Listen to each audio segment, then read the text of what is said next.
গুঁড়া দিয়ে শুকনা মিষ্টিটা আমি বানিয়ে নিব। আসসালামু আলাইকুম। এবার যাব মূল রেসিপিতে।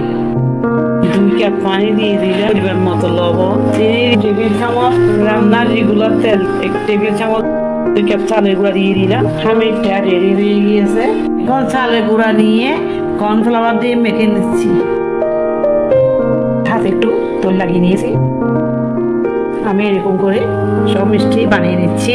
মিষ্টি শেপ দিয়ে চমচম আকারে আমি এভাবে বানিয়ে নিয়েছি। এবার রান্নার রেগুলার তেল দিয়ে দিচ্ছি। এবার নাস্তাগুলো আমি ভাজার জন্য দিয়ে দিচ্ছি। জাল মিডিয়াম করে রেখেছি।